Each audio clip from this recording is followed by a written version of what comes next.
Seguro que sabes quién es Nikola Tesla. Sin dudas has oído hablar de las grandes pirámides de Egipto. Pero, ¿y si te dijera que Tesla tal vez haya descubierto el antiguo misterio que rodea a las pirámides? Espera, ¿qué? ¿De qué se trata? Bien, es muy probable que los secretos de las pirámides estén ocultos a plena vista. Pero antes, repasemos lo que sabemos sobre las pirámides. ¿Qué tienen de misterioso? No son más que viejos edificios extravagantes, ¿no? Sin embargo, uno de los mayores interrogantes es cómo se construyeron. Algunos creen que las pirámides fueron hechas por gente que utilizaba solo sus manos y sus músculos, pero otros piensan que podría haber habido algún tipo de fuente de energía extraña que aún no conocemos. ¿Y si colaboraron los extraterrestres? Es broma. Pero esta idea de que se utilizó una fuente de energía desconocida para construir las pirámides existe desde hace siglos. Incluso en escritos antiguos como los textos de las pirámides se habla de cómo los dioses nos dieron algo para construir un gran poder. Así que tal vez había algo realmente poderoso y misterioso que estaba sucediendo en ese entonces. ¿Quién sabe? A principios del siglo XX, Nikola Tesla se obsesionó con las grandes pirámides de Egipto. Leyó numerosos libros sobre estas antiguas estructuras y quedó asombrado por la cantidad de energía que había involucrada. En aquella época, no mucha gente sabía sobre electricidad, y Tesla empezó a preguntarse si habría algún tipo de tecnología avanzada oculta en las pirámides. Tenía la idea de que la energía de las pirámides tenía que ver con el electromagnetismo, y dedicó mucho tiempo y esfuerzo a intentar descifrar el misterio. Tesla tenía algunas teorías bastante llamativas sobre las grandes pirámides. Pensó que en realidad podían almacenar o generar electricidad, que luego podría ser utilizada para alimentar las zonas de alrededor. También tenía la teoría de que las pirámides fueron construidas utilizando algún tipo de energía cristalina. Él creía que las cámaras que había dentro de las pirámides podrían tener unos cristales superpoderosos capaces de controlar los campos electromagnéticos. Pero eso no es todo. Tesla también pensaba que los materiales utilizados para hacer las pirámides tenían propiedades que atrapaban la energía del sol y de la luna. Y no solo un poco de energía. Pensaba que la pirámide podría almacenar este campo de energía para iluminar ciudades enteras, o al menos ciertos lugares oscuros. También consideró que las pirámides podrían ser utilizadas como centrales gigantes para generar electricidad y hacer funcionar las máquinas. Tesla creía incluso que las pirámides estaban vinculadas de algún modo a la energía cósmica y que tenían alguna relación con la iluminación espiritual y la curación. Muy New Age por su parte. De todos modos, Tesla no sacaba estas ideas de la nada. Se dedicó seriamente a estudiar todo lo que pudo sobre las pirámides, desde artefactos y textos antiguos hasta jeroglíficos y dibujos. Él pensaba que las pirámides fueron diseñadas para ser amplificadores de energía y que algún tipo de fuente de energía desconocida se utilizó durante su construcción. Algunos pensaban que Tesla era un excéntrico por llegar a estas conclusiones, pero sus ideas han tenido un enorme impacto en la forma en que pensamos hoy sobre las pirámides. Investigadores y estudiosos llevan años considerando sus teorías y utilizándolas para desvelar algunos de los mayores misterios que rodean a estas antiguas estructuras. Por ejemplo, recientemente los científicos han utilizado la física teórica para investigar cómo reaccionaría la Gran Pirámide de Egipto ante determinadas ondas de radio. Descubrieron que si las ondas de radio tenían una longitud determinada, la pirámide podría concentrar la energía en el interior de sus alas y debajo de su base. Se hicieron muchos cálculos para averiguarlo. Primero pensaron qué longitudes de onda de radio funcionarían mejor. Luego, hicieron un modelo de cómo reaccionaría la pirámide a las ondas, y entonces calcularon cuánta energía se absorbería o se dispersaría. Por último, comprobaron cómo se desplazaría la energía dentro de la pirámide cuando las ondas choquen contra ella. Para comprender todo el proceso, los científicos utilizaron algo llamado análisis multipolar. Se trata de descomponer un objeto complicado en partes más sencillas. Entonces, puedes ver cómo interactúa cada parte con la energía que genera. Es como desmontar un rompecabezas para ver cómo encaja cada pieza.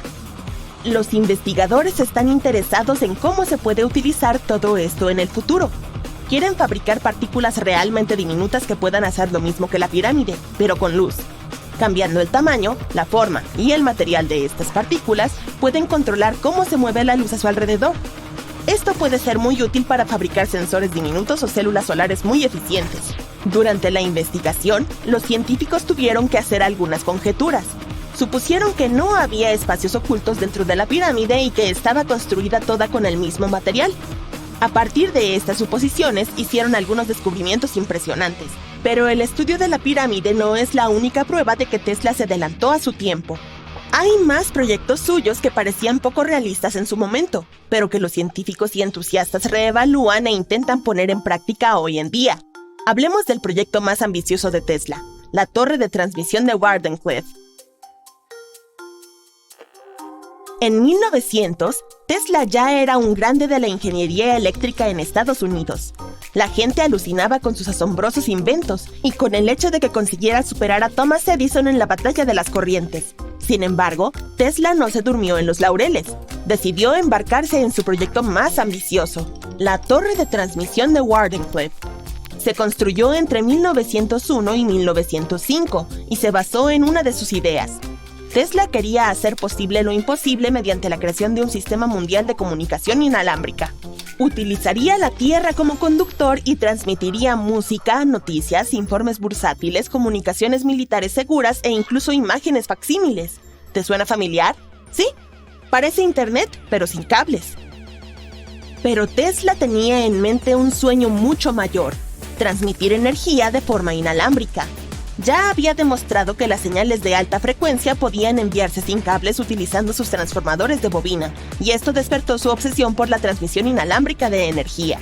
Su visión no era solo transformar la manera en que nos comunicamos, sino también encontrar cómo transferir corrientes de energía a nivel mundial aprovechando la energía natural de la Tierra. Tesla creía que había una gran cantidad de energía gratuita a nuestro alrededor que podía utilizarse en beneficio de la humanidad. En 1899, realizó algunos experimentos secretos y se convenció de que era posible transmitir energía eléctrica a través de la atmósfera superior de la Tierra. Así fue como se creó la Torre Wardenclyffe. Se suponía que sería la estación prototipo de una red de torres repartidas por todo el planeta que suministraría energía inalámbrica a todo el mundo.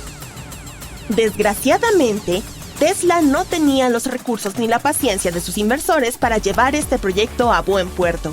Se encontró con todo tipo de problemas financieros y bloqueos, y en 1917, la torre inacabada fue finalmente derribada y convertida en chatarra para pagar las crecientes deudas de Tesla.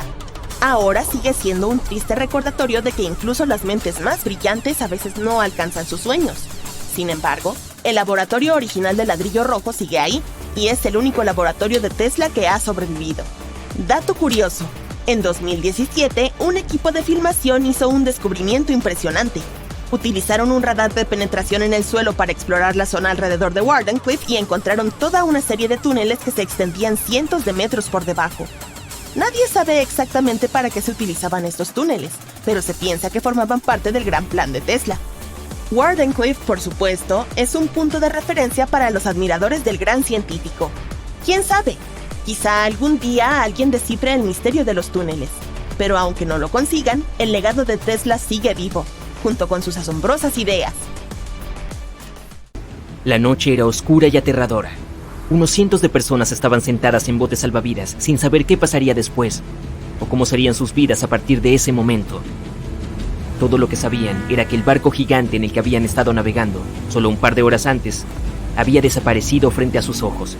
Estaban solos, esperando ayuda. ¿Vendría alguien? No sabían si el resto de los botes que viajaban relativamente cerca de ellos habían escuchado su llamada de auxilio.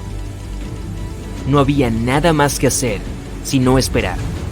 El Titanic, un iceberg y una noche, 14 de abril de 1912. Es uno de los hechos más famosos de la historia moderna, del que todo el mundo habla incluso ahora, más de 100 años después. Los 16 botes salvavidas a bordo solo podían acomodar a un poco más del 50% del número total de pasajeros que iban a bordo. Y muchos de ellos estaban medio vacíos. En uno de esos botes iba una pequeña de 2 meses, Milvina Dean, la pasajera más joven a bordo del barco. Sus padres habían decidido dejar Inglaterra porque querían construir una vida mejor en los Estados Unidos. Su padre tenía familia en Kansas y esperaba que pudieran iniciar su propio negocio allí. La familia Dean en realidad no eligió estar a bordo de este transatlántico legendario, pero debido a una huelga de carbón, los trasladaron allí, por lo que abordaron en Southampton como pasajeros de tercera clase. El padre de Milvina sintió el momento en el que el barco chocó contra el iceberg durante esa noche fría y aparentemente pacífica. Inmediatamente subió a investigar. Cuando vio que la gente estaba en pánico y que los miembros de la tripulación estaban dando advertencias sobre el peligro real de la situación, corrió a su cabina para buscar a su esposa.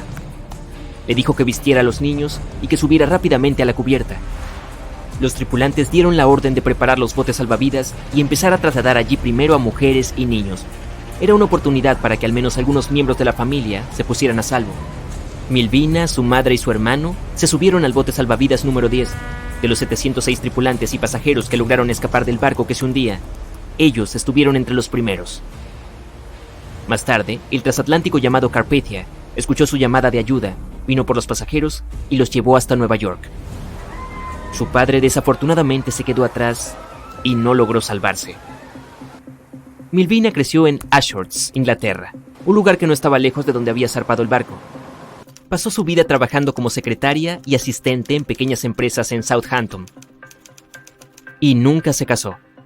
Milvina solía decir que no hablaba del asunto del Titanic porque no recordaba nada al respecto, por lo que no quería que la gente pensara que solo estaba llamando la atención.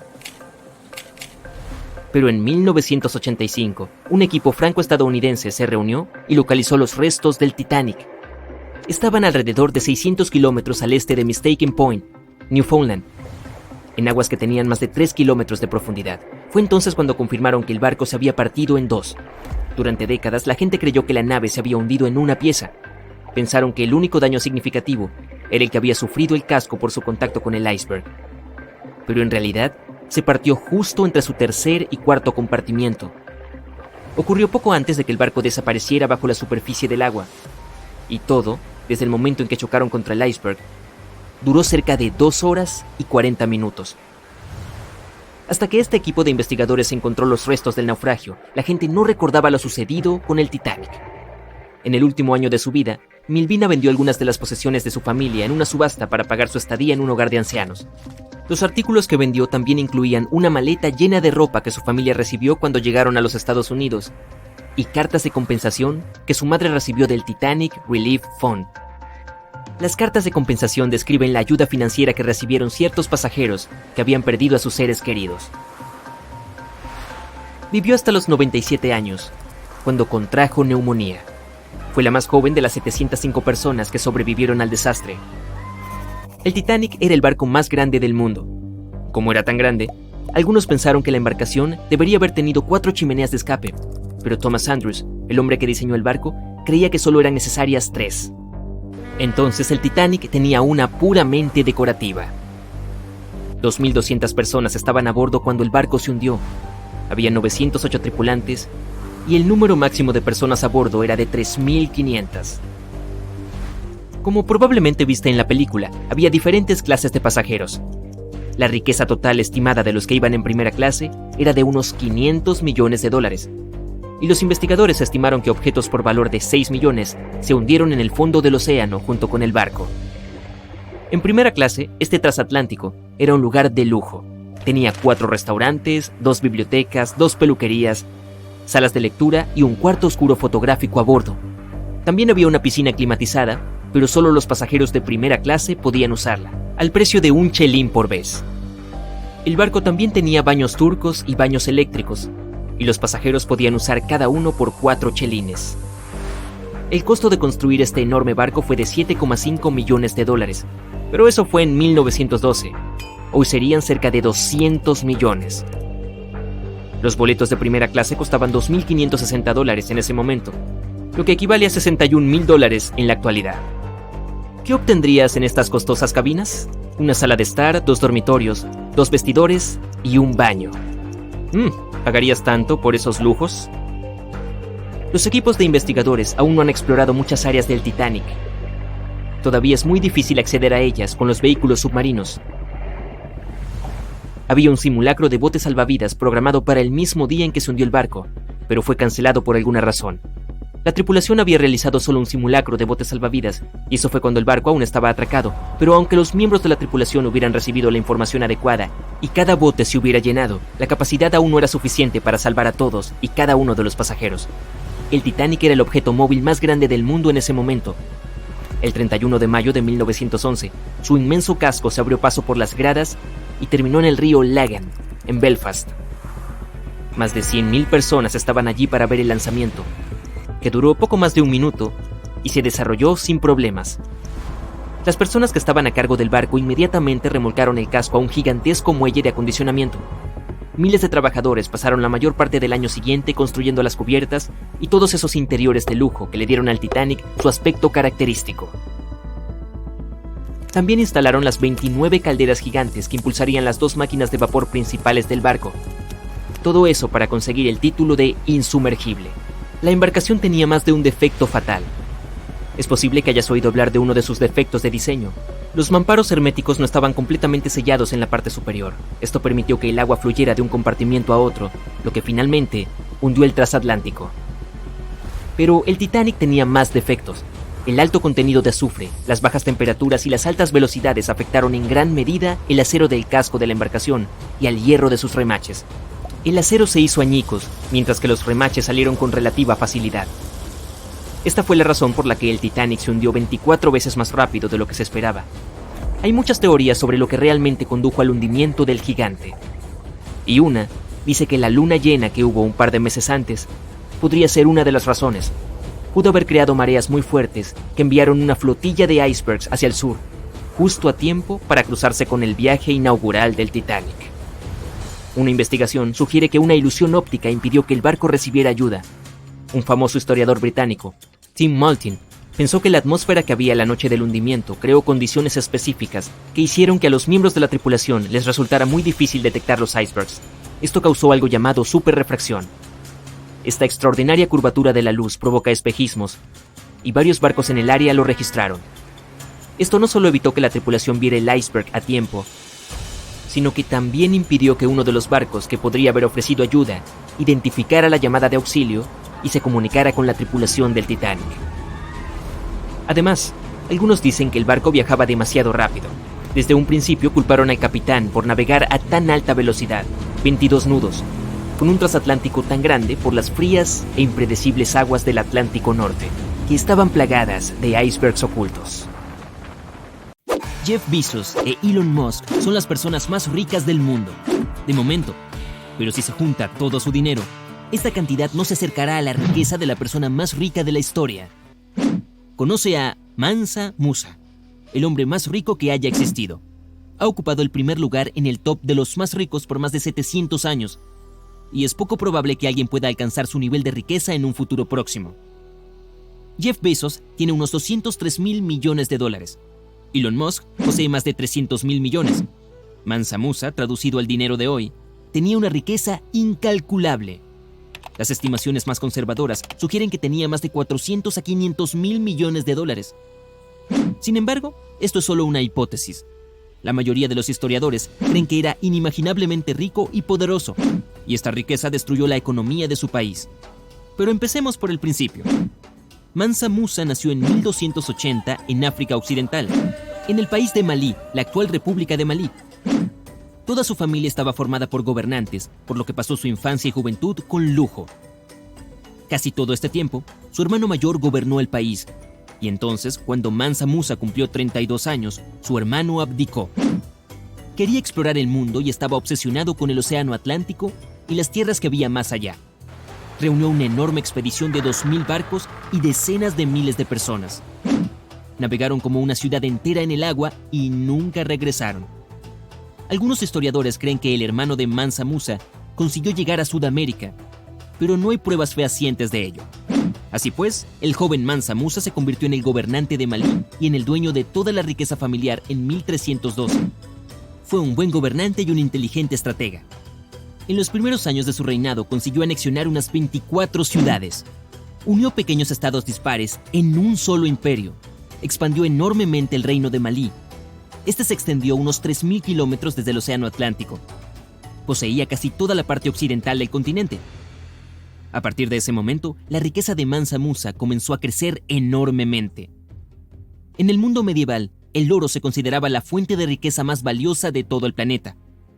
Muchos historiadores creen que Mansa Musa poseía casi la mitad de todas las reservas de oro disponibles en el mundo de aquella época. organizaron miles de centros de comercio de oro y otros bienes valiosos, como la sal, en Malí. Y parte de todo este beneficio comercial, a gran escala, iba directamente al bolsillo de Mansa Musa. Lo tenía todo: dinero, poder y sirvientes, pero había algo que le faltaba desesperadamente. Su deseo era similar al de su hermano. Mansa Musa también quería viajar, no para descubrir el mundo, sino para glorificar su imperio. Quería fama. Solo unos pocos oían hablar de su poderoso reino en el extranjero, pero él sabía que su país era casi el más rico de todo el mundo. Para conseguir lo que quería, Mansa Musa peregrinó a la Meca a través del desierto del Sahara y de Egipto. Este viaje fue uno de los más grandes que alguien haya emprendido jamás. Mansa Musa emprendió su viaje con una caravana formada por unas 60.000 personas. Lo acompañaba toda la corte real, todos los funcionarios, miles de soldados, artistas, camelleros, comerciantes y decenas de miles de sirvientes. Llevaban un largo rebaño de cabras y ovejas para alimentarse. Era una enorme ciudad que vagaba por el desierto. Imagínate la cantidad de agua y comida que se necesitaba para alimentar a esta multitud. En cuanto el rey anunciaba un alto, se montaban largos campamentos de tiendas. Uno se tardaría un día entero en recorrer este territorio. Miles de personas trabajaban en la preparación de la comida. Los artistas tocaban en el escenario. Los mercaderes ofrecían sus productos a la gente dentro del campamento o a los viajeros que pasaban por allí. Los sirvientes cuidaban de los animales y ayudaban en las tareas domésticas. Todo esto ocurría bajo el sol abrasador, sobre la arena caliente. Y luego tenían que volver a plegar la ciudad de tiendas para ponerse de nuevo en camino. Lo más probable es que no todos consiguieran sobrevivir a un viaje así. Pero la buena noticia era que Mansa Musa trataba muy bien a su gente. Y casi todos iban vestidos con las mejores sedas y telas persas, tejidas con hilos de oro. Cientos de camellos tiraban de cargas con cientos de miles de libras de oro puro. Había tanto oro que se podía ver brillar al sol desde lejos. Nadie tenía hambre ni sed. Había suficientes provisiones para un viaje cómodo. Los viajeros que pasaban por allí se asombraban de la escala y la belleza de la enorme expedición real. Los rumores de que el rey de Malí se acercaba llegaron al Cairo antes que el propio rey. Finalmente, la caravana de Mansa Musa llegó al Cairo. Los lugareños estaban sorprendidos por todo aquel lujo y riqueza, pero lo mejor fue que el gobernante lo compartió generosamente con la gente. El oro que les dio hizo ricos a muchos pobres. Se quedó en el Cairo por 3 meses. El oro estaba por todas partes y por eso perdió su valor. No tenía sentido vender bienes por oro cuando todo el mundo lo tenía. Así es como Mansa Musa bajó el precio del oro y destruyó la economía del país durante su estancia en el Cairo. Según las estimaciones de los economistas e historiadores modernos, la crisis provocó pérdidas de unos 1.500 millones de dólares en Medio Oriente. Cuando se dio cuenta de lo que había hecho, intentó ayudar a la economía. Una teoría dice que no pudo hacerlo porque había gastado todo el dinero. Según otra historia, quería retirar parte del oro de circulación. Para ello, intentó pedir prestado oro a enormes tasas de interés a los prestamistas egipcios. No consiguió restablecer la economía, pero alcanzó su deseable objetivo. Las noticias y rumores sobre su riqueza y generosidad se extendieron por todo el planeta. Una imagen de un rey africano sentado en un trono de oro, con una pieza de oro en la mano, apareció en el mapa del Atlas catalán de 1375. Con este dibujo designaron a Tombuctú, la principal ciudad de Malí. Y el rey que se sentaba allí era Mansa Musa. He aquí algunas historias reales mezcladas con leyendas sobre la ciudad y su gobernante. Algunos decían que era imposible contar la cantidad de riqueza que poseía Mansa Musa. Otros creían que tenía suficiente oro para hacer ricos a todos los habitantes del planeta. Gente de todo el mundo empezó a viajar a Malí para ver este lugar con sus propios ojos. Tombuctú se convirtió en un El Dorado africano gracias al misterio y las leyendas. Muchos pensaron que era una ciudad dorada en el fin del mundo. Cazadores de tesoros y exploradores europeos emprendieron largos y peligrosos viajes para visitar el reino. Pero todo esto ocurrió muchos años después del reinado de Mansa Musa. Este no solo glorificó su país y su nombre en todo el mundo, sino que también regresó a su tierra con nuevos científicos, poetas y arquitectos. Les pagó cientos de kilos de oro para convencerlos de que se trasladaran a Tombuctú. Y la cantidad que dio a cada uno de ellos sería de unos 8 millones de dólares en dinero de hoy. Comenzó a invertir en educación, arte, literatura, arquitectura y bibliotecas. Construyó escuelas y colegios. Durante el reinado de Mansa Musa, Tombuctú se convirtió en un centro de educación. Personas de todas partes acudían a este lugar para adquirir conocimientos de alta calidad. En 1337, Mansa Musa falleció a la edad de 56. Sus hijos heredaron toda su riqueza, pero no consiguieron mantener el legado de su padre. Numerosas disputas, intentos de conseguir más dinero, levantamientos e intrigas llevaron al colapso del poderoso reino. Los pequeños estados se dividieron. A lo largo de cientos de años, Malí fue perdiendo su poder. Luego los europeos llegaron a este territorio y finalmente destruyeron el imperio. Por eso hoy se sabe tan poco de la dinastía real de Mansa Musa. La historia de la Edad Media se contempla principalmente desde Occidente, y en Occidente solo unos pocos han oído hablar de Malí durante el reinado de Mansa Musa. Si los europeos hubieran visitado el reino más en su apogeo, en la cima del poderío militar y económico, Mansa Musa se habría hecho mucho más famoso y la gloria del reino se habría prolongado durante muchos años. Pero los europeos llegaron unos 200 años muy tarde. Encontraron al país en medio de una grave crisis y revueltas. Todavía es imposible calcular lo rico que era. Quizá nadie más pueda alcanzar ese nivel. Si la dinastía de Mansa Musa hubiera vivido hasta hoy y mantenido el imperio, probablemente viviríamos en un mundo completamente diferente. África podría ser el continente más rico y desarrollado del mundo, y Malí sería su centro. El reino habría logrado todo esto de forma pacífica. Mansa Musa era generoso y prefería conquistar países con lujo y no con fuerza.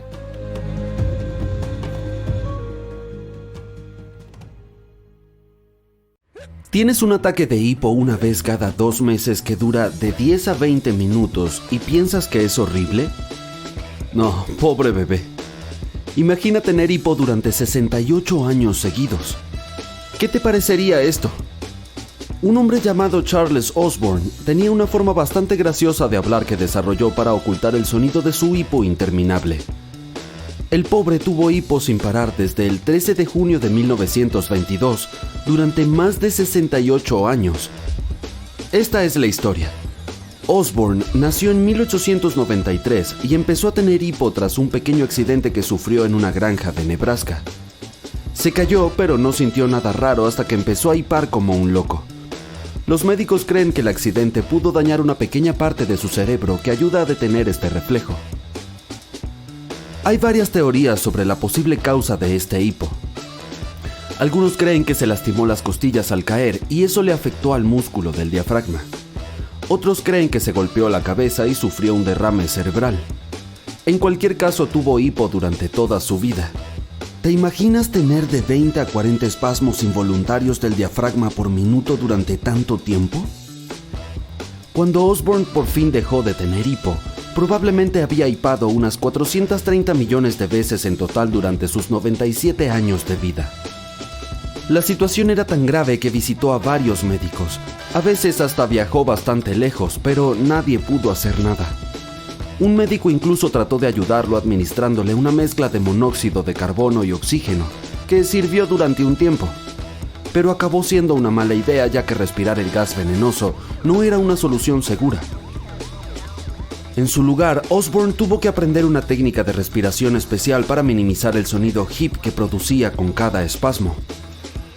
Respiraba entre hipo e hipo y flexionaba el pecho varias veces por minuto para suprimir el ruido. Sin embargo, seguía siendo obvio que padecía algo, ya que jadeaba y se sacudía, pero al menos no tan fuerte. Osborne llevaba 56 años teniendo hipo cuando se hizo famoso al conceder una entrevista en 1978. Dijo que haría cualquier cosa por curarse y que ni siquiera sabía lo que sería no tenerlo. Le dolían constantemente las sacudidas y los espasmos. Después de hablar, los medios de comunicación le prestaron mucha atención. Incluso fue incluido en el Guinness World Records y apareció en programas de televisión como The Tonight Show starring Johnny Carson y That's Incredible. Personas de todo el país le enviaron cartas con sugerencias para curar el hipo, pero ninguna de ellas funcionó más de un rato. Sin embargo, este calvario no impidió a Charles Osborne llevar una vida relativamente normal. La gente le conocía como un tipo despreocupado al que le encantaba gastar bromas y no hablaba mucho de su enfermedad. Se casó 2 veces y tuvo 8 hijos. Vendía maquinaria agrícola y subastaba ganado para ganarse la vida. En 1990, por razones que aún son un misterio, el hipo de Osborne cesó repentinamente después de más de 6 décadas. Por desgracia, falleció solo un año después. Sin embargo, apuesto que sus últimos meses fueron muy felices, porque por fin no tuvo hipo. A pesar de todos los avances médicos realizados desde la época de Osborn, todavía no existe una forma segura de curar el hipo prolongado. El hipo es un fenómeno extraño que ha existido desde los albores de la existencia de los mamíferos. Aún no se sabe muy bien por qué surge ni para qué sirve. Investigadores están desvelando poco a poco las respuestas a dos preguntas clave: ¿por qué se produce y cómo podemos detenerlo? El hipo es un acto reflejo, similar a la sacudida de la pierna cuando el médico golpea la rodilla con un martillo. Este reflejo se da en muchos mamíferos, desde animales domésticos como perros y gatos, hasta criaturas más grandes como caballos y conejos. Cuando se tiene hipo, una señal nerviosa viaja desde el diafragma, que es el músculo situado en la parte inferior de los pulmones, hasta el cerebro y viceversa. Este proceso se repite varias veces, lo que provoca la contracción del diafragma y la expansión de los pulmones. Sin embargo, en mitad de la inspiración, un reflejo hace que la epiglotis, que es un colgado de tejido situado en la parte superior de la garganta, se cierre de repente, creando el característico sonido hip. Así es como suena el cierre repentino de las cuerdas vocales. Este ciclo continúa hasta que el reflejo se interrumpe por algo como contener la respiración o beber agua. El hipo es causado por el nervio frénico, que es un cordón largo y de forma extraña que va del pecho al diafragma. Apareció por primera vez en los antepasados de los mamíferos parecidos a los peces, pero el suyo era más corto y se conectaba directamente a las branquias junto al cerebro, en lugar de llegar hasta el diafragma. Este reflejo podría haber sido útil para los anfibios que vivían en tierra, ya que necesitaban cambiar entre respirar bajo el agua con las branquias y en el aire con los pulmones. La epiglotis se cerraba y enviaba el agua a la boca y a las branquias, impidiendo que pasara a los pulmones. Sin embargo, dado que los humanos ya no vivimos bajo el agua y no tenemos branquias, ¿por qué el hipo sigue estando en nosotros? Puede que tenga otros beneficios. Por ejemplo, los bebés suelen tener hipo más a menudo que los adultos, sobre todo cuando se alimentan de leche. Al succionar también tragan aire, y el hipo podría ser la forma que tiene el cuerpo de eliminarlo del estómago. Este reflejo podría funcionar como un eructo autoiniciado. Curiosamente, no solo los niños pequeños tienen mucho hipo. Incluso se ha observado que fetos de 10 semanas lo experimentan. Este proceso podría servir para entrenar su cerebro para trazar el mapa de su cuerpo interno. En otras palabras, necesitan aprender dónde se encuentra su diafragma y cómo controlar su respiración, y el hipo podría ayudarlos a practicar la respiración para estar preparados cuando nazcan. Aproximadamente 4,000 personas acuden al médico por este asunto cada año en Estados Unidos. ¿Cómo quitar el hipo? Es una de las preguntas sobre salud más buscadas en Google. La mayoría de los episodios se resuelven solo en 2 días, pero los que duran más pueden significar un problema subyacente, como un tumor cerebral. A veces los pacientes sufren hipo continuo que no desaparece ni siquiera con procedimientos médicos, lo que se conoce como hipo intratable. En estos casos, solo ayuda el tratamiento de la enfermedad subyacente. Para tratar el hipo, los médicos han probado distintos medicamentos destinados a relajar los músculos y nervios que pueden causar los espasmos del diafragma, pero no hay pruebas suficientemente claras para recomendar un procedimiento específico. Un grupo de investigación japonés descubrió un nuevo método para curar el hipo que consiste en inhalar dióxido de carbono a alta concentración. Se engaña al cerebro haciéndole creer que existe una emergencia potencialmente mortal, lo que hace que se olvide del hipo. Sin embargo, si no puedes viajar a Japón para someterte a este tratamiento, puedes probar algunos trucos de abuelitas que se han demostrado funcionan, como beber un vaso entero de agua de un trago, ponerse de cabeza o asustarse mucho. Estos métodos funcionan interrumpiendo el arco reflejo, de modo que los nervios y los músculos se distraen con otra cosa. Esta es la conclusión a la que llegó Ali Seifi, un neurointensivista que se obsesionó con encontrar una cura después de ver cómo un paciente se despertaba con un hipo inexplicable tras una operación cerebral. Beber agua rápidamente, por ejemplo, obliga al diafragma a seguir creando succión, lo que mantiene ocupado al nervio frénico. Por lo tanto, se interrumpe una parte del reflejo. Del mismo modo, asustarse, por ejemplo, activa el nervio vago, que tiene un efecto calmante, interrumpiendo así la otra parte del reflejo. Ali ha creado una herramienta llamada Hikaway, que es más consistente que los métodos tradicionales, porque ayuda a combinar ambos efectos. Parece un popote que obliga a la persona a succionar muy fuerte, como si estuviera bebiendo un batido espeso, lo que activa ambos nervios y acaba eficazmente con el hipo. ¿Te gustaría tener una supermemoria? ¿Y si pudieras recordar cualquier momento de tu vida con todo lujo de detalles? Por ejemplo, vas por la calle con un amigo y escuchas una canción. Recuerdas haber oído un fragmento de esa canción hace 10 años en la televisión durante unas vacaciones de invierno en los Alpes. Recuerdas cada celebración de cumpleaños, cada fiesta de tu vida. Suena bien, pero ¿sería tan bueno recordar toda tu vida? Averigüémoslo con el ejemplo de una persona real.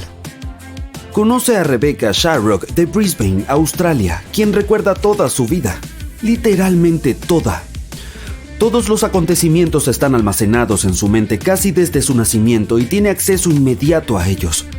Recuerda que sus padres la pusieron en el asiento del conductor de un coche para una foto a los pocos días de nacer. Recuerda cómo la funda del asiento y el volante despertaron su curiosidad. Rebecca recuerda cómo empezó a tener sus primeros sueños a los 18 meses. No los distinguía de la realidad y creía que realmente se iba de casa. Por eso siempre quería que su madre estuviera con ella. También recuerda de memoria un gran libro que leyó hace muchos años. Puede recordar fácilmente cómo estaba tumbada en la cama, cómo miraba los juguetes que la rodeaban y cómo su madre se acercaba a ella para darle de comer cuando ni siquiera podía hablar ni andar. Lo ve tan claramente como si hubiera sucedido ayer. Y no solo recuerda imágenes visuales, sino también olores e incluso sentimientos y sensaciones que experimentó en algunos momentos del pasado. Durante mucho tiempo Rebecca vivió pensando que todo el mundo tenía ese tipo de memoria. Entonces en la adolescencia empezó a sospechar que le pasaba algo. Se dio cuenta de que se fijaba en algunas cosas del pasado mucho más que en su entorno. Le parecía que tenía un trastorno mental y se sentía insegura por ello, pero no tenía ni idea de lo especial que era. Se enteró de su singularidad a los 21 años, cuando sus padres le enseñaron un reportaje sobre personas con una memoria fenomenal. A Rebecca le sorprendió que fuera algo especial. Se dio cuenta de que estaba entre las 60 personas de todo el mundo con memoria autobiográfica altamente superior, o HSAM. Se trata de una afección neurológica del cerebro en la que una persona puede reproducir en la memoria rápidamente y sin esfuerzo cualquier fragmento de la vida en el pasado. Pueden ser algunos acontecimientos sociales o experiencias personales, y todos ellos surgen en su memoria con la misma claridad que si estuviera viendo una grabación de video de alta calidad. Los científicos siguen estudiando el fenómeno HSAM. Se descubrió a principios de este siglo, y hay pocos objetos que analizar, solo unas 60 personas. La falta de información y observación ralentiza el proceso de investigación, pero los médicos ya han aprendido algo. Es la parte del cerebro que ayuda a procesar la memoria. Una persona con una mente normal recuerda muy bien los momentos brillantes de la vida. En cierto sentido, el cerebro de la gente con HSAM registra todos los momentos como brillantes. Por eso tienen tan fácil acceso a ellos. Para Rebecca era importante obtener un diagnóstico médico oficial porque quería una respuesta clara a la pregunta de qué le pasaba y mejorar su autoestima. Para confirmar sus sospechas, ella tuvo que someterse a un estudio de varios años. Se hizo muchos análisis y pasó múltiples pruebas. Un par de años después, Rebecca regresó y contó a los científicos lo que le había ocurrido 2 años atrás. Cuando su caso se hizo famoso, reveló los lados oscuros de su don, que ella también califica de maldición. HSAM parece un superpoder genial, pero tiene su lado malo.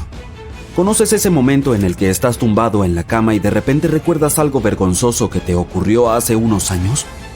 Por ejemplo, caíste en desgracia durante una presentación, o no supiste encontrar la frase adecuada en una discusión, o te comportaste de forma muy estúpida en una cita. Bien, las personas con HSAM tienen acceso constante a todos esos momentos incómodos. Pueden recordar hasta el último detalle de cada situación equivocada de la vida. Y por supuesto, esos pensamientos son bastante difíciles de controlar. Imagina lo difícil que sería conciliar el sueño si empezaras a recordar y revivir malos momentos de la vida. Sería difícil no volverse loco después de años de vivir así. Y el problema no está ni siquiera en los detalles visuales más insignificantes, sino en la reproducción repetida de sentimientos y emociones.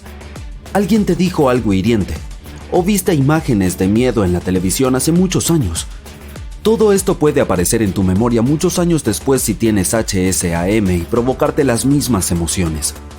Si Rebecca recuerda un caso estresante cuando tenía 3 años, de adulta lo experimentará como una niña de 3 años. Tales oscilaciones emocionales contribuyen a la aparición de depresión, ansiedad y estrés. Y cuantas más emociones negativas acumules, más difícil te resultará conciliar el sueño por la noche. Por eso Rebecca se cuida mucho en la vida. Es consciente de que cualquier cosa desagradable puede permanecer en su memoria para siempre. Toma medicamentos para controlar la información que le llega y acude a un terapeuta que la ayuda a evitar las malas situaciones. Imagina que tienes que pensar con antelación cada paso de tu vida. ¿Veo esta película o no? ¿Voy a casa por otro camino? ¿Leo el hilo de Twitter de este sujeto? Esto te vuelve demasiado precavido y restringe gravemente tu vida porque sabes que esos momentos se quedarán contigo para siempre. Tal vez evites los riesgos para no fracasar, y una vida así reduce las posibilidades de éxito en todos los sentidos. Sí, está bien tener HSAM si has nacido en una familia rica, viajas mucho, no tienes problemas de salud, mentales o sociales, todo te sale bien y siempre eres feliz. Pero seamos sinceros, casi nadie tiene una vida así. Incluso los ricos y exitosos tienen problemas. Algunas personas con HSAM dicen que sus recuerdos están bien organizados en el cerebro, como los libros de una estantería en orden alfabético. Pero la memoria de Rebecca es caótica. Su cerebro está lleno de preocupaciones. Esto le provoca a menudo insomnio y dolores de cabeza. Quizás se deba a que también tiene un diagnóstico confirmado de autismo.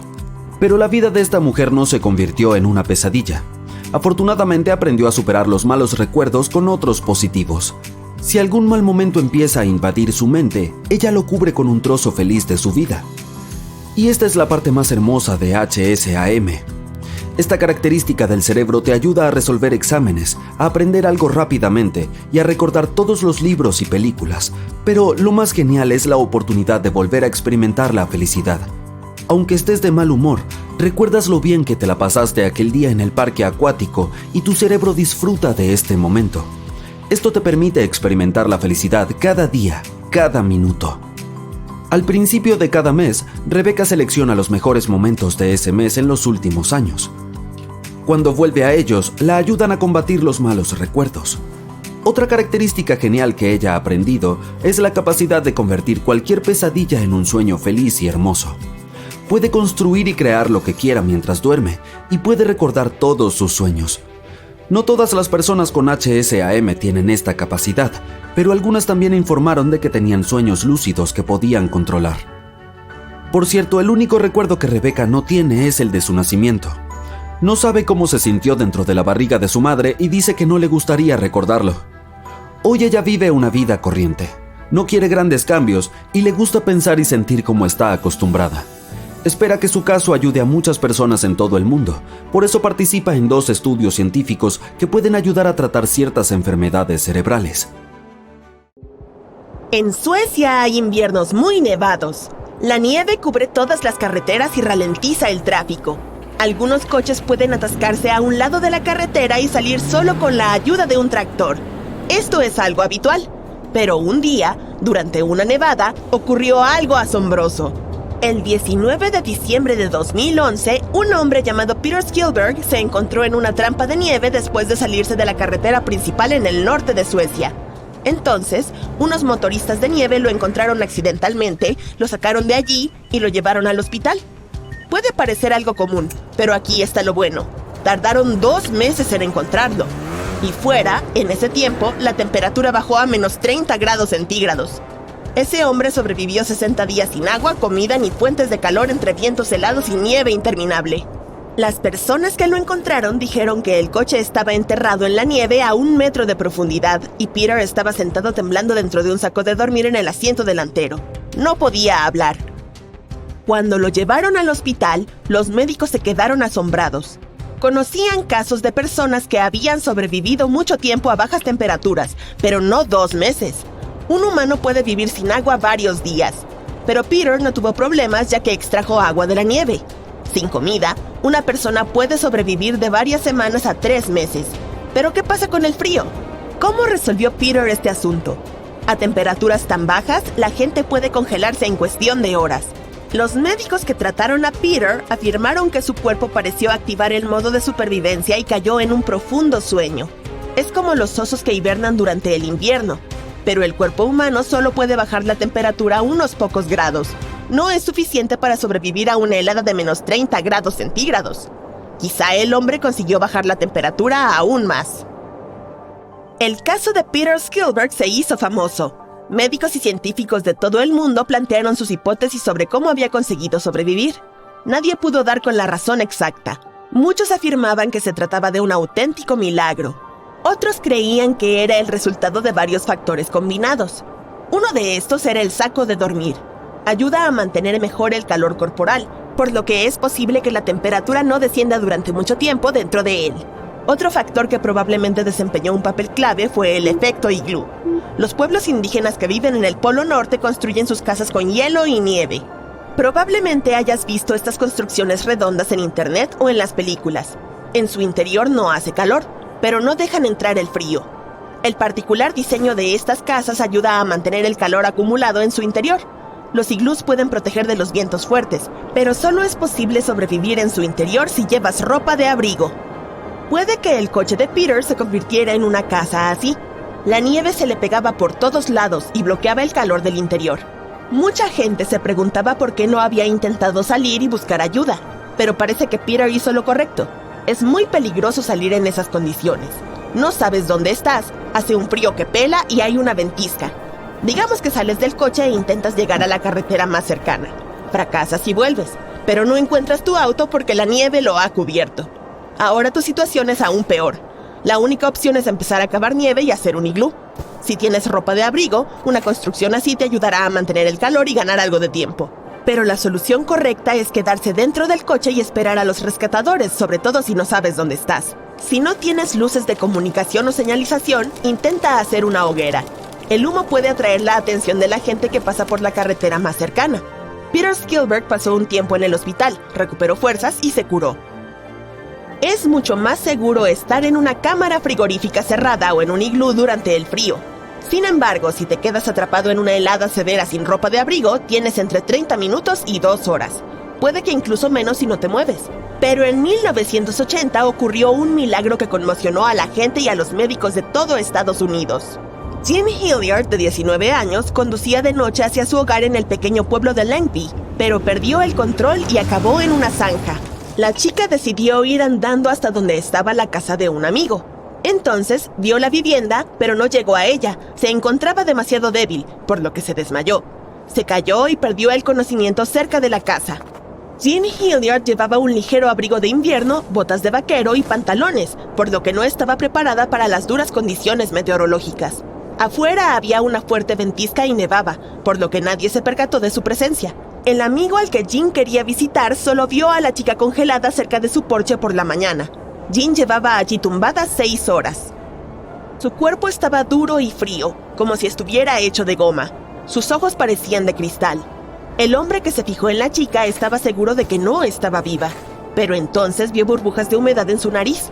Ella respiraba.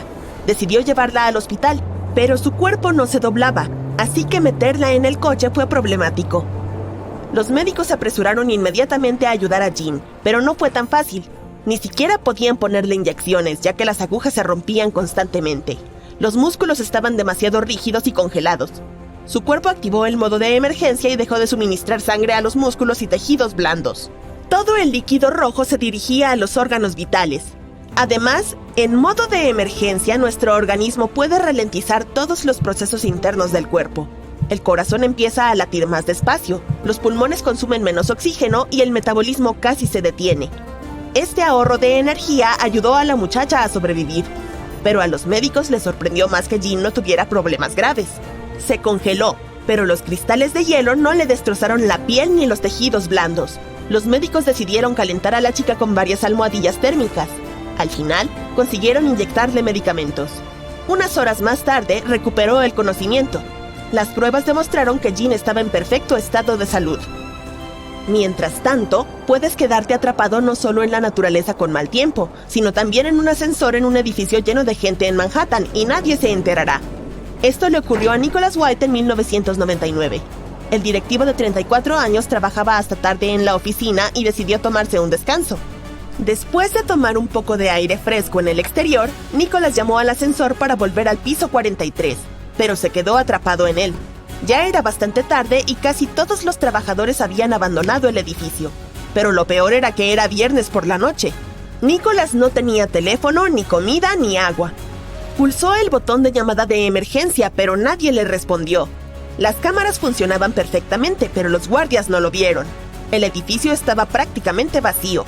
Nicholas luchó contra la claustrofobia, caminó de un lado a otro, saltó, se tumbó, intentó abrir las puertas y esperó a que alguien lo rescatara. Había trabajadores de reparación en las otras plantas, pero no oyeron a Nicholas. Además, sus compañeros se quedaron en la oficina donde trabajaba. Estaban seguros de que Nicholas acababa de irse a casa. Salieron del lugar utilizando otros ascensores y no se dieron cuenta de que Nicholas había dejado sus cosas en su escritorio. Él estaba desesperado. Lo rescataron 41 horas después. Estaba tumbado en el suelo, atormentado por la sed, cuando de repente oyó una voz por el altavoz del ascensor. «Hola, ¿hay alguien ahí?» Los rescatadores sacaron al hombre de una caja metálica y los propietarios del edificio le pagaron una indemnización por las molestias. A pesar de esta pesadilla, Nicholas siguió utilizando los ascensores. Sí, viviendo en Manhattan sería problemático evitarlos. Desde luego, para él, la vida tiene sus altibajos. Prisión de Omori, Japón, 1936.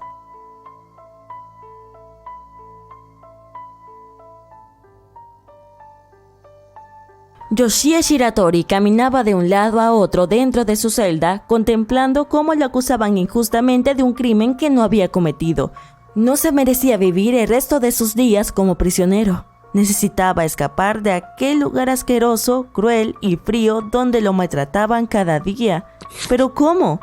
No era nada fácil escapar de la prisión de Omori, así que necesitaba ser inteligente y paciente para poder idear un plan sólido. Shiratori empezó por observar las rutinas de los guardias. Era consciente de que incluso un pequeño error podría acabar con él, así que tuvo que memorizar cada uno de sus movimientos con gran precisión. Tras estudiar sus horarios durante meses, se dio cuenta de que había un hueco de 15 minutos en el horario de la patrulla, de las 5:30 am a las 5:45 am. Eso era. Había encontrado su ventana de escape, pero luego estaba el problema de cómo iba a forzar la cerradura de su celda. Shiratori no era de los que se rendían ante un pequeño inconveniente. A los prisioneros se les proporcionaban cubos de baño cuando estaban dentro de los baños. Para su sorpresa, Shiratori se dio cuenta de que estos estaban envueltos con un aro metálico de soporte que podía utilizar como alambre, así que un día se llevó uno de contrabando a su celda y esperó su momento. Cuando el reloj marcó las 5:30 de la mañana y por fin no había moros en la costa, Shiratori se puso en marcha. Le temblaban las manos por el frío mientras intentaba forzar la cerradura, y el miedo a que lo atraparan tampoco ayudaba. Tardó unos minutos, pero por fin pudo abrir la puerta de su celda de una patada y correr hacia su libertad. A las 5:45 de la mañana, los guardias regresaron y revisaron su celda. Para ellos todo parecía normal. Shiratori estaba profundamente dormido en su cama, pero por supuesto, de lo que no se dieron cuenta fue del hecho de que en realidad no era él quien estaba bajo la manta. Antes de irse, Shiratori había colocado trozos de tarima sobre su futón para engañar a los guardias y ganar más tiempo, así que nadie sospechó nada hasta la mañana siguiente. Para entonces, Shiratori ya se había ido. Sin embargo, esto no fue más que el principio de la historia de Shiratori, que más tarde sería conocido como el legendario mago de las fugas de prisión. 3 días después de su primer escape, Shiratori fue capturado de nuevo mientras intentaba robar suministros de un hospital. Sin más, volvió a la cárcel. Esta vez fue condenado a cadena perpetua por su intento de fuga. No tenía esperanzas de volver a ver a su mujer y a su hija. Todos esos meses de planificación no sirvieron para nada. Y para colmo, en 1942 fue trasladado a la prisión de Akita, donde las condiciones eran aún más duras que antes. Los guardias que se habían enterado de su intento de fuga estaban decididos a darle un escarmiento. Además de todo el trabajo manual extremo que tenía que hacer, lo obligaban a dormir en el duro suelo de cemento durante el intenso frío invernal, y cuando no estaba trabajando lo ponían en aislamiento durante largos periodos para asegurarse de que nunca pudiera intentar nada gracioso. Verás, esta celda de aislamiento estaba especialmente diseñada para evitar que los artistas del escape escaparan. Era muy pequeña, tenía un techo muy alto y paredes lisas de cobre por las que era imposible trepar. Además, no había luz solar en absoluto. La única ventana de la celda era una muy pequeña situada en el techo. Y para colmo, Shiratori estaba esposado y era maltratado por los guardias en todo momento. Sin embargo, uno de ellos, Kobayashi, se apiadó de él y se preocupó por su bienestar. Por eso revisaba cómo estaba de vez en cuando, lo que hacía su miserable vida un poco más llevadera dentro de aquel horrible lugar. Pero en la tormentosa noche del 15 de junio, hacia la medianoche, los guardias se asomaron a la celda solitaria y no podían creer lo que estaban viendo. Shiratori no aparecía por ninguna parte y lo único que quedaba eran sus esposas. Pero, ¿cómo lo hizo? En primer lugar, Shiratori conocía todos los trucos para librarse de las esposas, así que simplemente no funcionaron con él. Una vez que tuvo las manos libres, presionando con las palmas y las plantas de los pies las lisas paredes de cobre, trepó con facilidad por el muro que no se podía escalar. La ventana del techo estaba sellada, pero Shiratori se dio cuenta de que el marco de madera que la rodeaba había empezado a pudrirse, así que, noche tras noche, trepaba por allí cuando los guardias no miraban y aflojaba el marco poco a poco. Finalmente consiguió romper los cerrajes oxidados. Sin embargo, esperó hasta una noche de tormenta para que, cuando estuviera afuera, nadie pudiera oír sus pasos en el tejado. 3 meses después, Shiratori llamó a la puerta de quien creía que era su amigo, Kobayashi. Quería que estuviera a su lado mientras luchaba contra el corrupto sistema penitenciario. Como era el único guardia que le respetaba, Shiratori sintió que podía confiar en que haría lo correcto. Pero eso fue un gran error. Cuando Shiratori fue al baño, Kobayashi no tardó en informar a las autoridades que él estaba allí, así que Shiratori fue arrestado y llevado a prisión por tercera vez. Como en ese momento se había convertido en una especie de leyenda, las autoridades querían asegurarse de que no pudiera fugarse por tercera vez, así que lo enviaron a la prisión de Abashiri, la más notoria y de mayor seguridad. Estaba en el norte del país, donde nevaba mucho, así que ningún preso se atrevía a escapar de ella con sus finos uniformes. Al principio lo metieron en una celda abierta expuesta al frío extremo mientras aún vestía su uniforme de verano de presidiario, y los guardias se portaron fatal con él. Una vez se enfadó tanto que rompió las esposas delante de ellos, pero eso empeoró aún más las cosas. Lo encerraron en una celda con pesados grilletes de hierro en los tobillos y las muñecas, que un herrero tardó 2 horas en quitarle. Shiratori juró escapar, pero en esta ocasión todo parecía imposible. Sin embargo, una vez más encontró la manera. Todos los días, cuando los guardias llevaban la comida a los prisioneros, Shiratori goteaba su sopa de miso en los grilletes de hierro y en la ranura para la comida de la puerta de su celda. Esto fue desgastando poco a poco el metal y finalmente pudo librarse de las cadenas. El agujero, sin embargo, seguía siendo demasiado pequeño para que cupiera a una persona, así que Shiratori se dislocó el hombro para colarse por la escotilla. Volvía a ser un hombre libre y el primero en escapar de la prisión de Abashiri. Se escondió durante más de un año, pero fue capturado de nuevo tras pelearse con un granjero por robar un tomate de su granja. Las autoridades no iban a dejar nada al azar ahora y lo encerraron en la prisión de Sapporo. La única abertura de su celda era más pequeña que su cabeza y había guardias de pie frente a ella las 24 horas del día. Así que puedes imaginarte el susto que se llevaron cuando un día no encontraron a Shiratori allí. Esta vez él consiguió escapar cavando un túnel justo debajo de su cama utilizando un cuenco de sopa de miso. Fue un hombre libre durante un año hasta que un día un oficial se sentó a su lado en un banco del parque. No se dio cuenta de su verdadera identidad, pero Shiratori se sintió tan conmovido por su amable actitud que decidió rebelarse. Fue detenido una vez más. Esta vez, tras revisar su caso, el tribunal revocó las duras condiciones de su condena y lo envió a la más cómoda prisión de Fuchu en Tokio, donde fue puesto en libertad incluso antes por buen comportamiento. Entonces, por fin pudo reunirse con su hija como un hombre verdaderamente libre. ¿Quieres escuchar algo impactante? En un enchufe doméstico común como el que usamos para cargar el teléfono, el voltaje es de 110 voltios. Una línea de alta tensión que proporciona electricidad a decenas de edificios tiene una tensión de 100.000 voltios. La energía de un rayo es de más de 10 millones de voltios. La temperatura de los rayos es casi del doble de la temperatura que hay en la superficie del Sol. Y esta increíble carga vuela a una velocidad solo 2 veces y media más lenta que la velocidad de la luz. Ahora imagina lo que puede suceder a una persona si la golpea un rayo. Bueno, déjame que te cuente. Si un rayo te golpeara, la descarga atravesaría tu cuerpo en una centésima de segundo.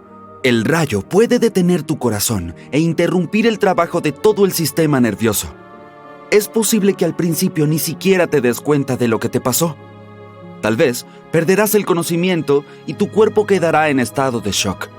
Todos los días caen varios millones de rayos en el mundo. Afortunadamente, hay pocas posibilidades de ser golpeados por uno. Las probabilidades de que te caiga un rayo son de 15.300 a 1. Cada año, unas 20.000 personas son alcanzadas por rayos. Las posibilidades de que un rayo te golpee 2 veces son aún menores.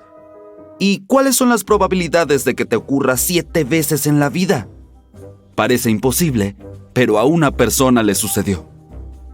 Su nombre era Roy Sullivan. Nació en 1912 en el condado de Greene, Virginia, en una numerosa familia de 7 hijos. Roy era un tipo común y corriente, nada diferente de sus hermanos y hermanas, pero por alguna razón, este elemento natural lo eligió como blanco. En 1936 comenzó a trabajar como guardabosques en el Parque Nacional Shenandoah. Allí, los rayos lo golpearon 7 veces en un periodo de 35 años. Bien, el primer accidente ocurrió en abril de 1942. Ese día hubo una fuerte tormenta y Roy se refugió en la nueva torre de bomberos, donde los constructores aún no habían instalado el pararrayos. Los relámpagos golpearon la edificación varias veces, lo cual inició un gran incendio en el interior, por lo que Roy tuvo que salir corriendo. Tan pronto como estuvo a unos metros del lugar, un rayo lo golpeó en el dedo del pie y le hizo un agujero en el zapato. La siguiente vez ocurrió 27 años después, en julio de 1969. Roy estaba conduciendo un camión por un terreno montañoso cuando comenzó otra tormenta.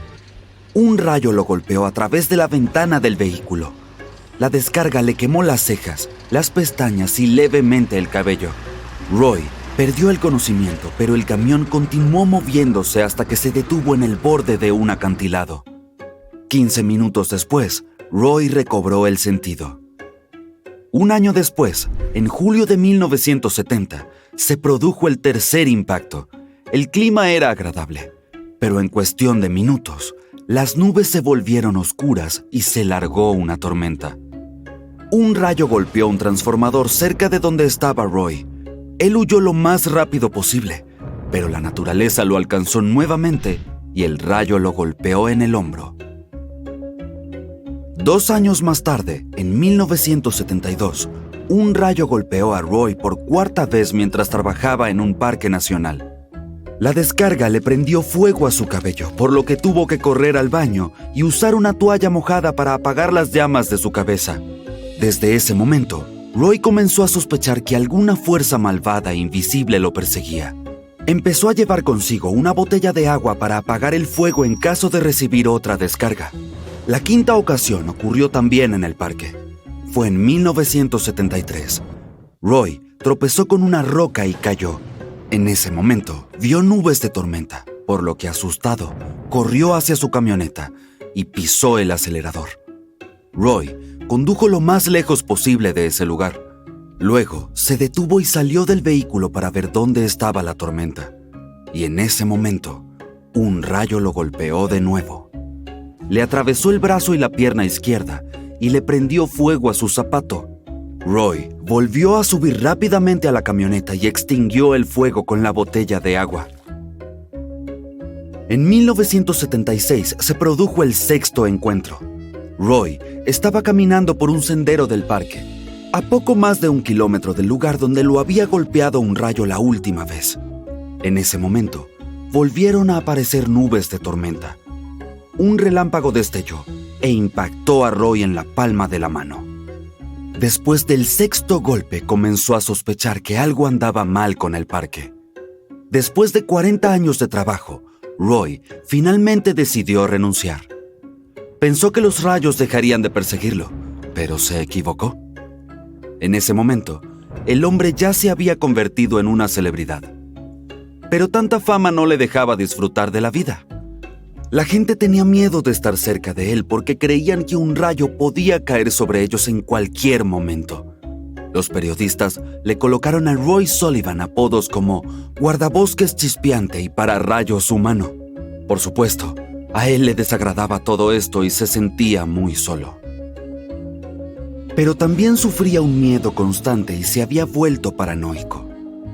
Todo el tiempo esperaba que un rayo volviera a caer sobre él. Para ese entonces estaba casado y su esposa lo apoyaba y lo ayudaba en todo. Después de dejar su trabajo, Roy decidió mudarse con su esposa al pequeño pueblo de Dooms, Virginia. Solo duró 1 año sin accidentes. El 25 de junio de 1977, un rayo volvió a golpearlo. Estaba pescando en el estanque temprano por la mañana. La pesca iba bien, pero el cielo estaba nublado. Roy inmediatamente sintió que pasaría algo. Sentía un olor a azufre en el aire. El vello de sus brazos se erizó y todo su cuerpo se tensó. Un rayo lo golpeó en la cabeza y le atravesó el pecho y el estómago. Roy corrió hacia su auto para ponerse a salvo. En ese momento, un oso salió del bosque. Se acercó al balde de pescado para tomar todas las truchas que el hombre había atrapado. Roy salió corriendo del vehículo con el pelo de la cabeza ardiendo para ahuyentar al animal. Después del 7º rayo, perdió la audición de su oído izquierdo y se resignó a que no podría esconderse de los rayos en ninguna parte. Su esposa sentía miedo de estar con él fuera cuando había una tormenta eléctrica. Un día, estaba tendiendo la ropa en el patio trasero. Roy salió de la casa para ayudarla, y unos minutos más tarde un rayo cayó sobre su esposa. Afortunadamente, no resultó gravemente herida. Después de eso, Roy, además de miedo y soledad, sentía culpa. Por supuesto, muchos médicos y científicos intentaron ayudarlo, pero nadie logró encontrar la razón de este extraño fenómeno.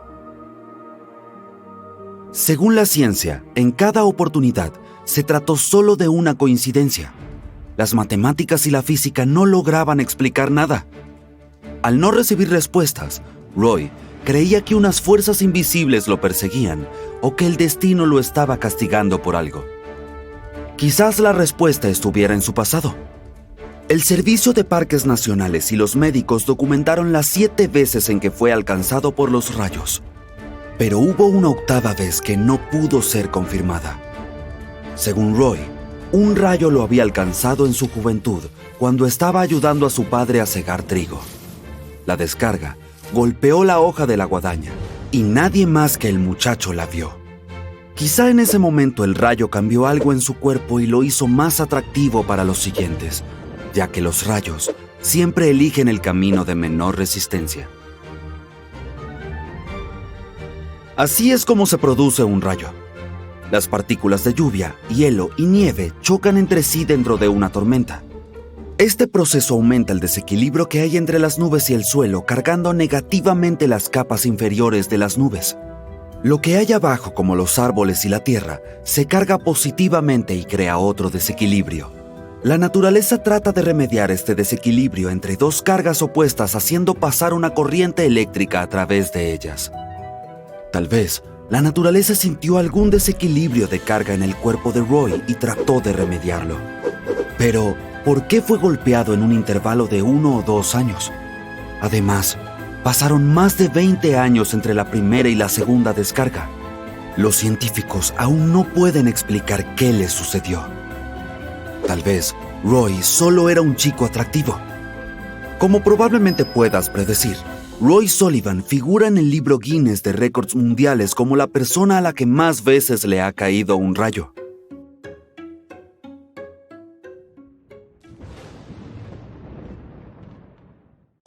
Estamos en Inglaterra, en el pueblo de Turville, y es 1871.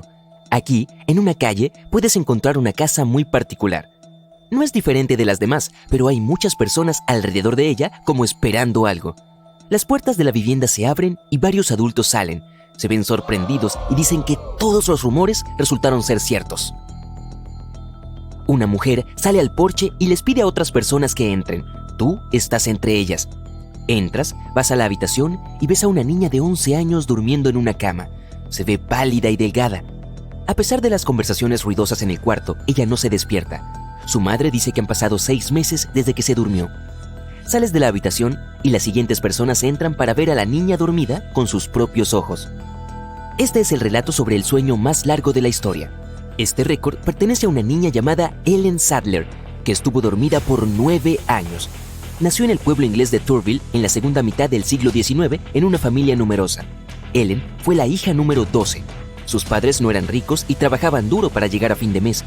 Les enseñaron a sus hijos e hijas a ayudarlos desde pequeños, y Ellen no fue la excepción. Cuando cumplió 11 años, se fue de casa para trabajar como niñera en un pueblo cercano. Mientras estaba lejos de su familia y rodeada de extraños, Ellen comenzó a sentirse mal. Le dolía la cabeza, sentía malestar y cierta somnolencia. Estos síntomas se volvieron tan severos que la niña ya no pudo trabajar bien.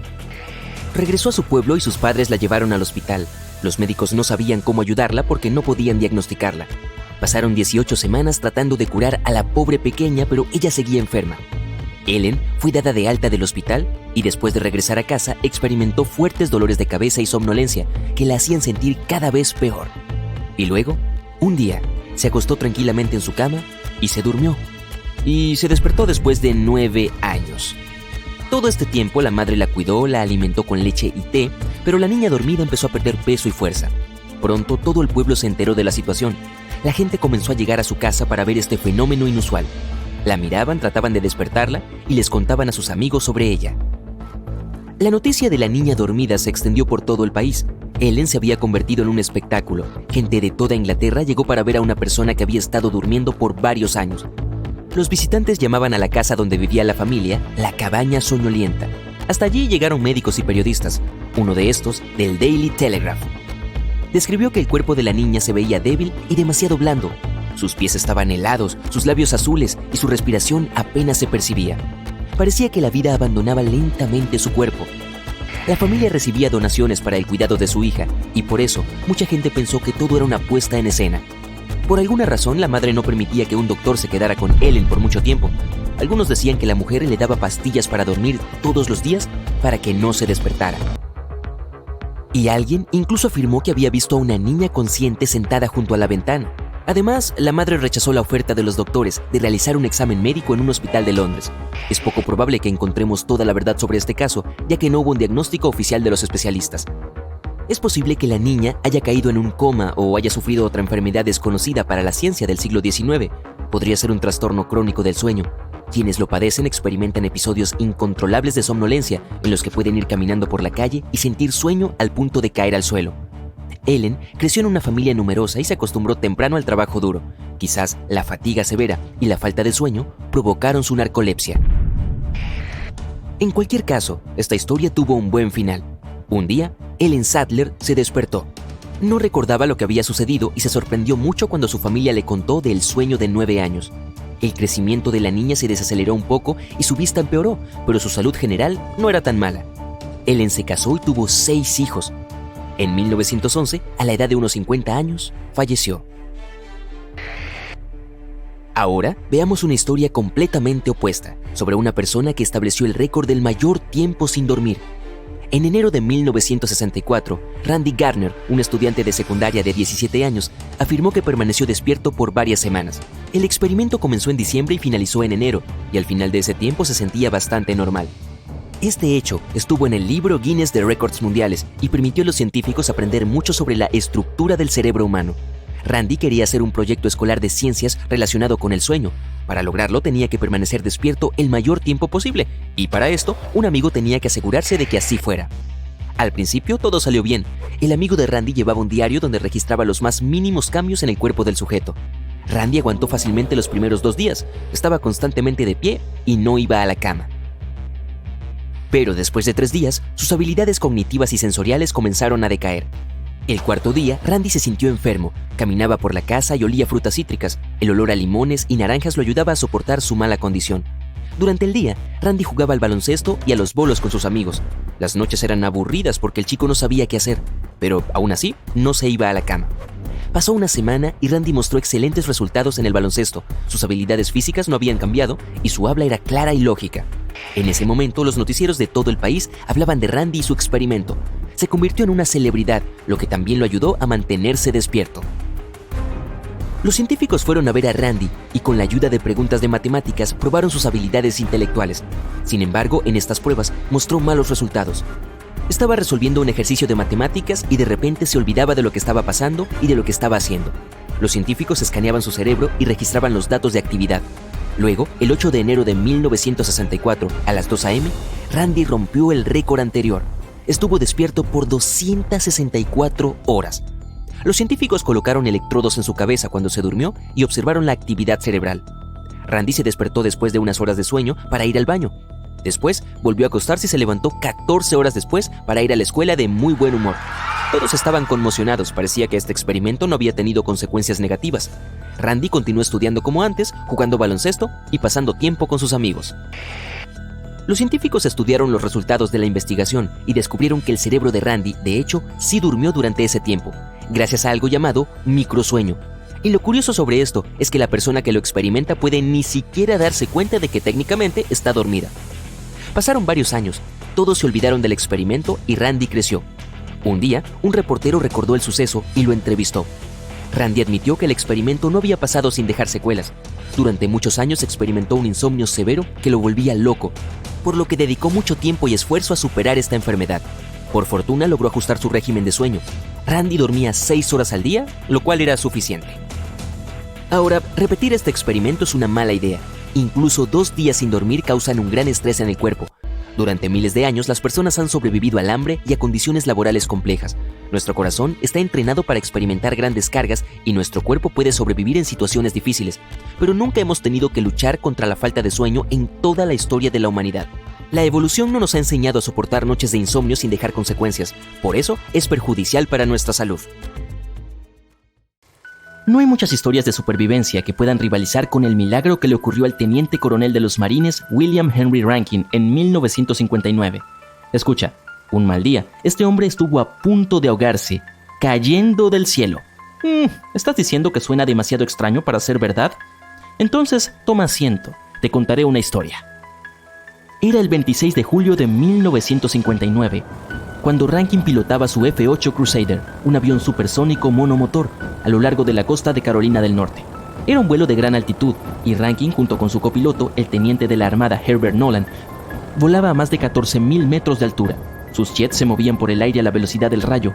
Lo único que podía causar algún problema era la tormenta que estaba haciendo estragos muy por debajo de los aviones, pero por el momento no representaba ninguna amenaza. Sin embargo, los pilotos debían atravesar esta tormenta de camino a la base aérea de los marines en Beaufort, Carolina del Sur. Las cosas empeoraron cuando la aeronave se encontraba aproximadamente a 15 kilómetros y a escasos minutos de la base militar.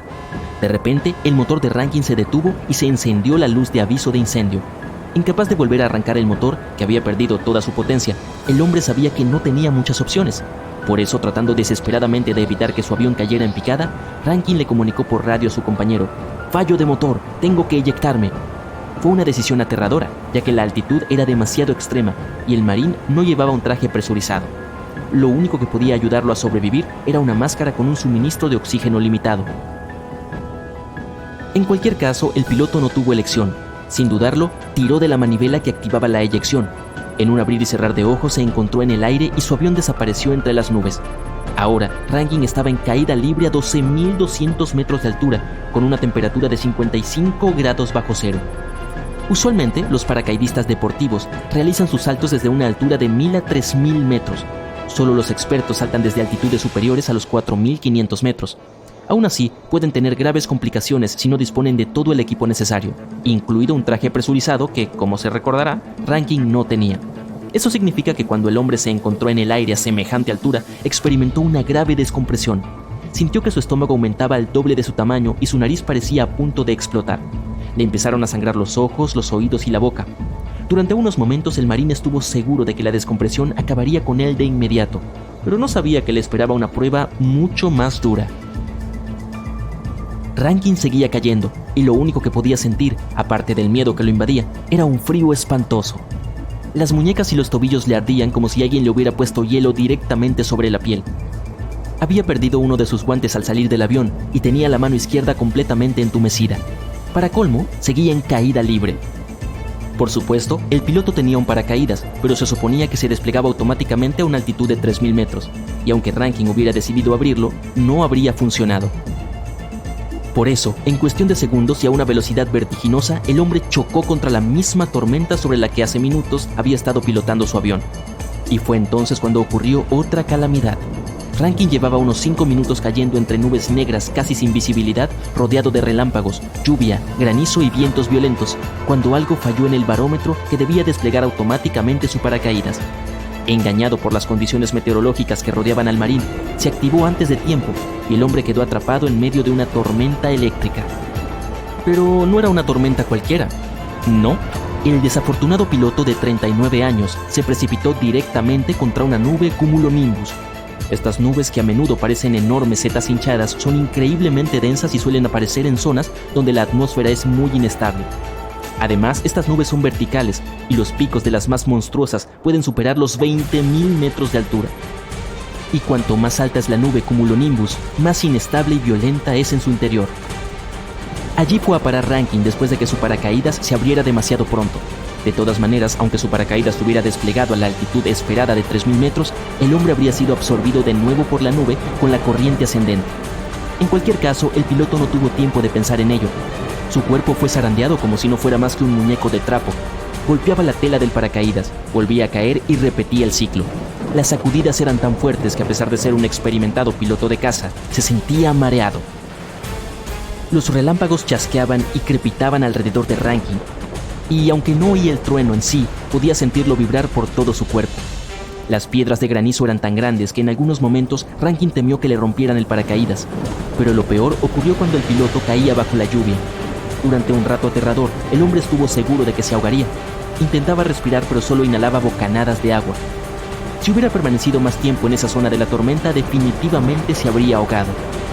Intentó contener la respiración, pero era muy peligroso hacerlo mientras caía a una velocidad tan vertiginosa. Mientras tanto, Rankin volaba hacia arriba y hacia abajo, a veces hasta 1.500 metros cada vez. Le parecía que llevaba siglos cayendo y las ráfagas de aire comprimido lo golpeaban sin piedad. Por fortuna, no solo las cosas buenas terminan, sino también las malas. Cuando Rankin llegó por fin al fondo de la torre de cumulonimbus, llevaba dentro más de 40 agonizantes minutos. El piloto se sorprendió al descubrir que estaba relativamente ileso. Ningún rayo lo había golpeado, su paracaídas estaba entero y no se había ahogado en el agua de lluvia. Lo único de lo que tenía que preocuparse ahora era de aterrizar sano y salvo.